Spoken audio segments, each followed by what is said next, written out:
There is a specific, suffocating weight to a certified letter, a density that doesn't come from the paper itself, but from the impending headache tucked inside the envelope. And in the manicured, soulless sprawl of Naperville, Illinois, that crisp white rectangle usually signals one thing. A neighbor with a deficit of joy and a surplus of time has decided to make your existence their new full-time job. I was standing on my porch, gripping a mug of black coffee that was rapidly losing its heat to the October chill, watching the morning sun ignite the fresh, honey-colored grain of my new fence, a structure I had built with my own 2 hands, sacrificing 3 weekends, 12 blisters, and enough sweat to fill a bucket, when Ralph, our carrier, handed me the envelope with the look of a man passing a live grenade. Ralph looked defeated, which is his baseline expression these days, mostly because he delivers mail in a subdivision where people measure their lawn edging with laser levels and treat the Willow Creek Estate's guidelines like the literal word of God. And he wouldn't meet my eyes, just stared at his orthopedic shoes and muttered, "Certified, Mason, sign here." And as I scribbled my signature on his digital pad, I asked him who it was from, the IRS, the state, maybe a warrant for my arrest for. Breathing too loudly, but Ralph just sighed, the heavy exhale of a veteran in a war he didn't start, and whispered, "Code enforcement." But we both know who dialed the phone. She was waiting by her mailbox like a vulture when I turned the corner onto Elm Street. And he didn't have to say her name because I was already looking past him, across the asphalt no-man's land, to the pristine, sterile, beige 2-story house with the white vinyl fence that looked like it belonged in a simulation, the fortress of Mrs. Higgins.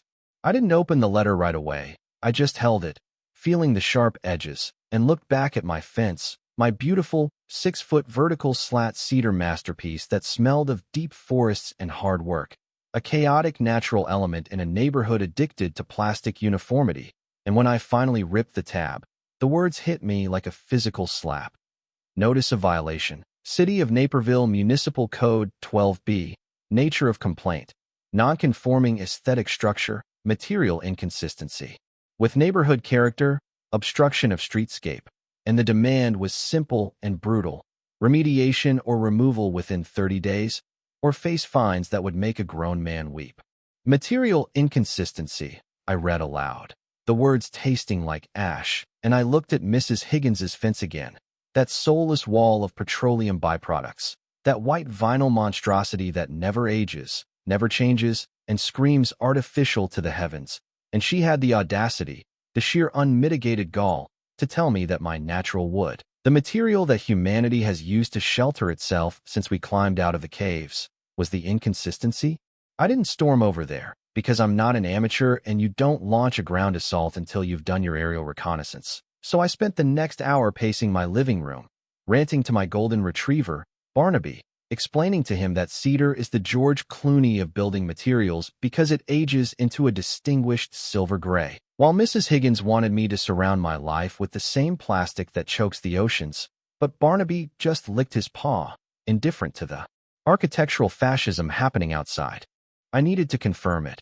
I needed to hear the words leave her lips, so I put on my heavy work boots, psychological armor, really, and walked across the street, crossing the invisible border into enemy territory.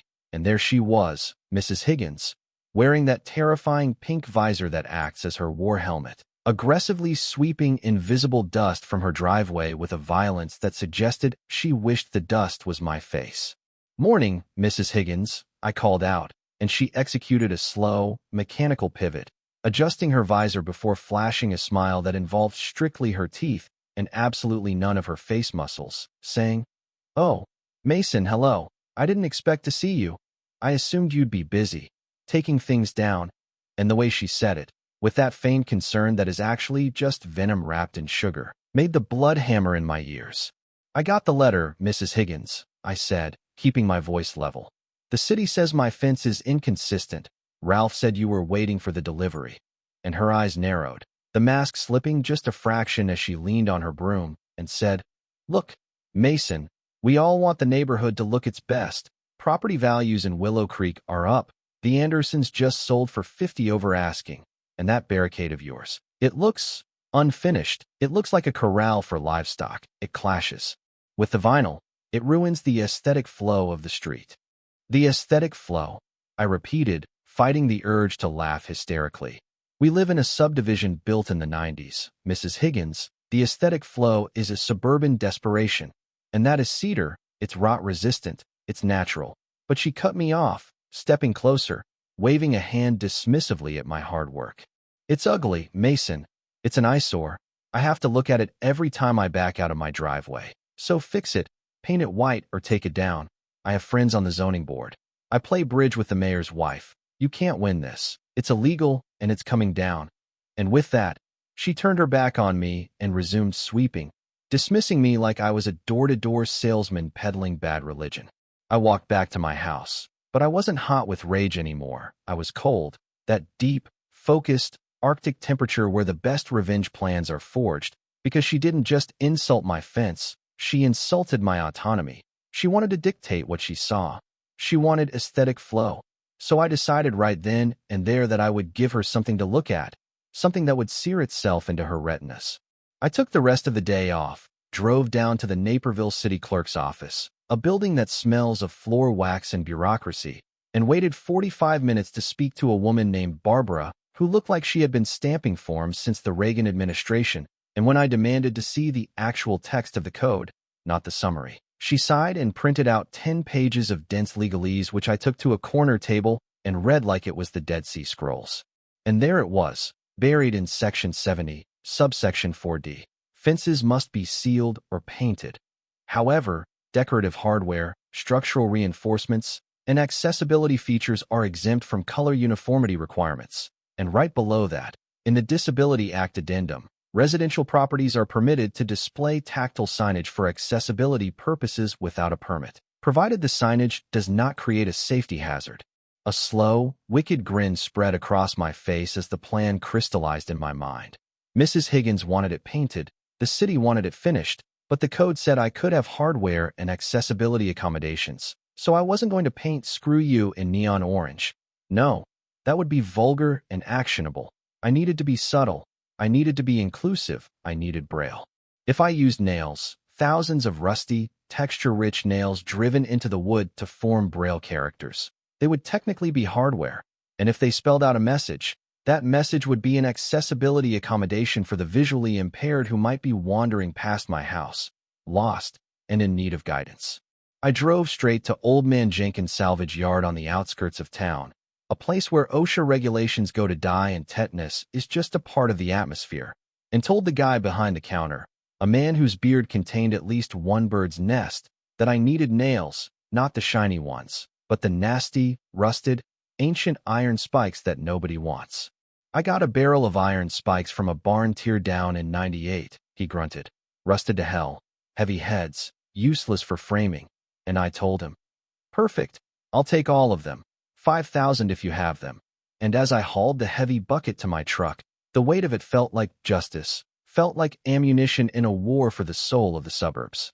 The next morning, the sun rose over Naperville with the promise of violence, or at least the acoustic equivalent of it, because 5,000 nails is a lot of hammering for one man to handle without his arm detaching from his shoulder. So I called in reinforcements in the form of Big Mike, a general contractor I'd used for my kitchen remodel, a man shaped roughly like a vending machine with a mustache, who drives a van that sounds like it's coughing up a lung and hates homeowners associations.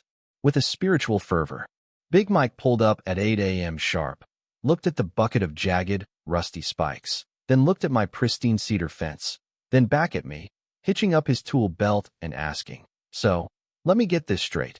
Mason, you want me to take these nails, which are literal garbage, and hammer them into your brand new wood in a specific pattern, and you're paying me double time for this. And when I unrolled the graph paper blueprint where I had mapped out the Braille dots, clusters of 4 nails, 4, each dot to make it readable from the street, he squinted at it, looked across the street at Mrs. Higgins peeking through her blinds, and a terrifying smile split his face. It's Braille, Big Mike rumbled, picking up his framing hammer, which looked big enough to kill a bison. What's it say? And I lied, telling him it was an inspirational quote about mindfulness, and he just laughed, kicked the bucket, and said, I don't care, I love it, let's make some noise. We started at 8:05 a.m. And if you have never heard two grown men rapid-fire hammering large iron spikes into cedar planks in a quiet suburban cul-de-sac, let me tell you, it is a glorious, rhythmic industrial symphony that echoes off the vinyl siding of the neighboring houses like gunfire. Bang, bang, bang, bang, and by 9 a.m., Mrs. Higgins was on her porch, clutching her bathrobe, screaming something that was entirely drowned out by the sound of progress. I was wearing noise-canceling headphones, blasting Metallica, but I could see her mouth moving, see the veins popping in her neck, and when she finally marched down her driveway to confront us, Big Mike stopped hammering, leaned on his sledge, and looked at her with the serene expression of a monk, while I lifted one ear cup to hear her shriek. "You're ruining it. You're destroying the wood. It looks like disease. I'm calling the police." "Maintenance, Mrs. Higgins," I yelled back cheerfully, raising my hammer like a salute, just adding some structural reinforcement per the code, and texturizing for the visually impaired, which sent her storming back inside to dial 911. And we kept hammering, the rhythm accelerating, the smell of the oxidizing iron mixing with the sweet cedar, and as the pattern emerged, it looked chaotic to the untrained eye, like a swarm of metallic insects had attacked the wood, hideous and jagged and absolutely perfect. The police arrived at noon, just as we were finishing the last letter, and of course it was Officer Tate, a weary cop I knew from the time my car alarm wouldn't stop going off, and he walked up the driveway with a rookie partner who looked eager to arrest someone, while Mrs. Higgins vibrated on her lawn, pointing a shaking finger at my masterpiece and screaming, "Arrest him! It's dangerous. It's a hazard. He's defaced the neighborhood." Officer Tate walked up to the fence, touched a nail head carefully, looked at the thousands of spikes creating a bumpy, metallic rash across the wood, and turned to me with a sigh, asking, "Mason, why are there 5,000 rusty nails in your fence?" And I stood tall, wiped the sweat from my brow, and delivered the line I had rehearsed. "Accessibility, officer. I received a notice that my fence was aesthetically inconsistent, so I decided to enhance it with a tactile feature for the blind. A message of community awareness in Braille." Officer Tate looked at the fence, then at Mrs. Higgins, then back at the fence, and asked, "What does it say?" And I looked him dead in the eye and said, "It's a quote about focusing on one's own journey." And since Officer Tate didn't read Braille, and he knew that I knew he didn't read Braille, he just shook his head, turned to Mrs. Higgins, and said, "Ma'am, unless it's a booby trap, I can't arrest a guy for bad decorating on his own property." And as she shrieked about property values, he got back in his cruiser and left, leaving me with the victory. But I wasn't done, because the fence was textured, yes, but it wasn't orange yet. It didn't have that post-apocalyptic wasteland chic I was gunning for. So that night, under the cover of darkness, I went out with a garden sprayer filled with a volatile cocktail of white vinegar, hydrogen peroxide, and table salt, a recipe I found on a prop-making forum designed to rust metal instantly.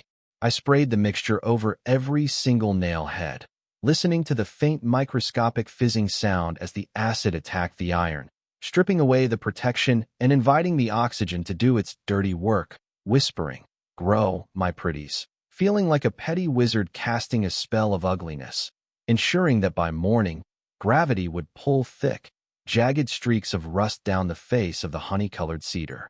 The next morning, the transformation was horrific and beautiful. The nails had bloomed into a vibrant, infectious orange, and the rust had bled down the wood like the fence was weeping tears of tetanus, looking like a prop from a Mad Max movie. And when Mrs. Higgins came out for her paper and saw it, she actually dropped her teacup, the ceramic shattering on her driveway as she stared in silent horror at the bleeding wall facing her house. I took a photo, posted it to the Naperville community subreddit with the caption, "Neighbor reported my fence, so I made it inclusive." And within 4 hours, it was on the front page, and by 2 p.m., a news van from Channel 5 Chicago was blocking my driveway, with a reporter named Jessica asking me for an interview. And as the cameras rolled, and I gave my speech about tactile experiences, Mrs. Higgins couldn't help herself. She stormed into the frame, interrupting the broadcast to scream that I was a menace, unknowingly casting herself as the villain on the evening news for the entire greater Chicago area to see. The viral fame was a drug, intoxicating and swift, but bureaucracy is the hangover that follows, and 2 days later, after the TikTok remix of Mrs. Higgins screaming had hit 3 million views. The official summons arrived via a courier in a grim suit. Emergency zoning hearing. Subject: 402 Elm Street, the Braille incident. A tribunal set for Thursday night at the Naperville City Hall to determine if my structure was a public nuisance, a safety hazard, or a hate crime. The hearing room, usually occupied by 3 retirees complaining about potholes, was standing room only. The internet had shown up in real life, holding signs that said, "Keep it rusty." And sitting in the front row with a binder the size of a phone book was Mrs. Higgins, looking smug, ready to deliver the death blow to my creation, while the 5 members of the zoning board sat on a raised dais looking like they wanted to be literally anywhere else on earth. The chairman, a tired man named Mr. Henderson, banged his gavel and asked me to explain why my property looked like a medieval torture device, and Mrs. Higgins jumped up, screaming, "It's spite. He did it to harass me. It's hideous." But Mr. Henderson told her to sit down and gave me the floor, so I walked to the podium, adjusted the microphone, and launched into the performance of my life. "Mr. Chairman," I began, my voice steady. "My neighbor claims my fence is ugly, but what is a fence? Is it merely a barrier, or is it a canvas? The code demands a finished surface, and I have provided a tactile interface for the visually impaired, a hardware installation that is protected under the accessibility exemptions of our city ordinances." A board member with narrow glasses leaned forward and asked, "We've had reports that the message contains profanity, does it?" And the room went dead silent. Mrs. Higgins leaning forward with a predatory grin because this was her trap. If I admitted it said, "Mind your own business," they could nail me for harassment, but I smiled and said, "Profanity? Absolutely not. It is a spiritual directive, and to prove it, I have brought an expert." I gestured to the third row, where Simon, a blind man I had met on Reddit 2 days prior and flown in for this exact moment, stood up with his cane, wearing a Rusty Justice t-shirt, and he boomed. I examined the wall, "Mr. Chairman," and the Braille reads, "Mind your own business." But, and he paused for dramatic effect, in the context of Braille literature, this is a Zen koan, a call to look inward, to focus on one's own path rather than the flaws of others. It is a message of peace. The room erupted in laughter. Mrs. Higgins turned a violent shade of purple, screaming, "He's lying. He's telling me to shut up." But I slammed a petition on the table signed by 3,000 digital residents designating the fence as a landmark of modern folk art, and looked at the board, knowing they didn't care about art, but they cared deeply about the news camera in the back of the room and the PR nightmare of ordering the destruction of an accessibility wall. Mr. Henderson whispered to his colleagues, cleared his throat, and delivered the verdict. While unconventional, the structure falls within the technical letter of the law regarding accessibility signage, and since we do not regulate matters of taste unless they are obscene, and the message is technically sound advice, the complaint is dismissed, the fence stays. And as the gavel banged, the room cheered, and Mrs. Higgins slumped in her chair, a defeated general witnessing the fall of her empire. The next day, the fervor died down. The news vans left to chase a story about a cat stuck in a vending machine, and it was just me, the silence, and the fence. I walked out to the street with a small, gold-plated plaque I had bought at the hardware store and screwed it into the cedar right at eye level. Next to the beginning of the jagged, rusty text, it read, "The Higgins Inclusion Wall, dedicated to the pursuit of privacy. Beauty is in the eye of the beholder, the rest is just noise." I stepped back to admire it, the rust deep and dark now, looking ancient and permanent, when I heard a door open and saw Mrs. Higgins step out to get her mail. She walked stiffly to her mailbox, keeping her head strictly forward, refusing to look left, refusing to acknowledge the orange, bleeding monument to her own interference. She grabbed her mail, turned around, and marched back inside without sweeping, without staring, just retreating into her beige fortress. And as her door slammed shut, I patted the jagged head of a nail, whispered, "Good boy," and went inside to drink a cold beer and watch the grass grow. It felt like justice, raw and heavy, but as I sat there, I wondered, was it petty? Absolutely. Was it a waste of 5,000 nails and a perfectly good weekend? Maybe. But in a world where people try to sanitize every inch of existence, sometimes you have to get a little rusty to prove you're still free. And looking at that ugly, beautiful, bleeding fence I knew one thing for sure. She would never, ever tell me what to do with my property again. And we are at the end of the videos. I hope you had a great time watching it. If you had any feedback or suggestion for the future videos, drop them in the comment below. And don't forget to like, subscribe and turn on notifications. Thanks for watching and see you next time.